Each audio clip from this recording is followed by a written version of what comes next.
श्री कृष्ण का श्री राधा और गोपियों के साथ विहार। श्री गर्ग जी कहते ही राजन वृक्षों, लताओं और भ्रमरों से व्याप्त तथा शीतल मंद पवन से विजित वृंदावन में मुरली के छिद्रों को मुखोद्गत समीर से भरते वेणु बजाते हुए नंद नंदन श्री हरि बारंबार देवताओं का मन मोहने लगे।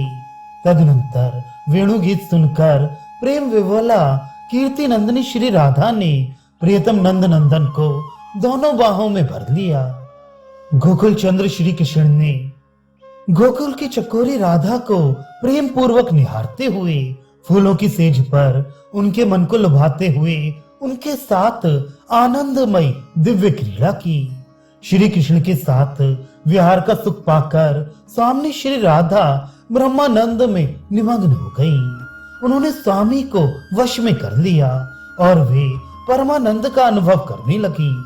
राजन प्रेमानंद प्रदान करने वाले रमणीय रमा वल्लभ श्री हरि को गोप रमाओं ने रास मंडल में सब ओर से पकड़ लिया। उनमें 100 यूथों की युवतियां विद्यमान थीं। नरेश्वर रमणीय नंद नंदन श्री हरि ने रास मंडल में जितनी व्रत सुंदरियां थी उतने ही रूप धारण करके उनके साथ विहार किया। जैसे संत पुरुष ब्रह्म का साक्षात्कार करके परमानंद में निमग्न हो जाते हैं, उसी प्रकार वे वृंदावन विहारिणी समस्त गोप सुंदरियां बांके विहारी के साथ विहार का सुख पाकर ब्रह्मानंद में डूब गईं। श्री वल्लभ श्याम सुंदर ने अपनी शोभाशाली युग कर कमलों द्वारा उन संपूर्ण व्रज वनिताओं को अपने हृदय से लगाया, क्योंकि उन्होंने अपनी भक्ति से भगवान को वश में कर लिया था। उन गोप सुंदरियों के मुखों पर पसीने की बूंदें छा रही थीं। व्रज वल्लभ श्री कृष्ण ने बड़े प्यार से अपने पीतांबर द्वारा उन पसीनों को पहुंचा। उन गोपांगनाओं की तपस्या के फल का मैं क्या वर्णन कर सकता हूँ। उन्होंने सांख्य, योग, तप, उपदेश, तीर्थ सेवन तथा गान आदि के बिना ही केवल प्रेम मूलक कामना से श्री हरि को प्राप्त कर लिया। गोपियां परस्पर में बातें करने लगी कि हे सखी, इन्होंने रुक्मिणी से विवाह किया, किंतु उसे भी रूपवती ना मानकर इन्होंने पुनः बहुत से विवाह किए। 16,000 स्त्रियां घर में ला बिठाई, किंतु सखियों उन सबको भी मन के अनुकूल रूपवती ना पाकर बारंबार शोक करते हुए श्याम सुंदर श्री कृष्ण पुनः हमें देखने के लिए व्रज में आए हैं। सर्वदृष्टा परमेश्वर हमारे रूप देखकर उसी तरह प्रसन्न हुए हैं जैसे पहले रास में हुआ करते थे।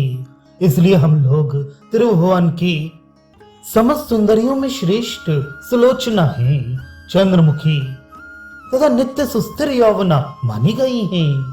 हमारे समान रूपवती स्वर्गलोक की देवांगनाएं भी नहीं हैं, क्योंकि हमने अपने कटाक्षों द्वारा श्री कृष्ण को शीघ्र ही वश में कर लिया और कामुक बना दिया। अहो, जिस हंस ने पहले मोती चुग लिए हैं वही दुख पूर्वक दूसरी वस्तु कैसे खाएगा।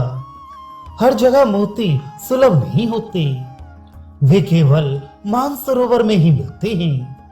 इसी प्रकार भूतल पर सर्वत्र सुंदरी स्त्रियां नहीं होती, यदि कहीं हैं तो इस व्रज में ही हैं। श्री गर्ग जी कहते हैं, राजन गदीश्वर श्री कृष्ण आत्मा राम हैं।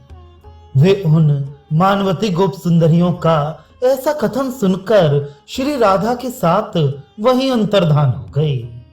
नरेश्वर, निर्धन मनुष्य भी धन पाकर अभिमान से भर जाता है, फिर जिसको साक्षात नारायण प्राप्त हो गए हों उसके लिए क्या कहना है।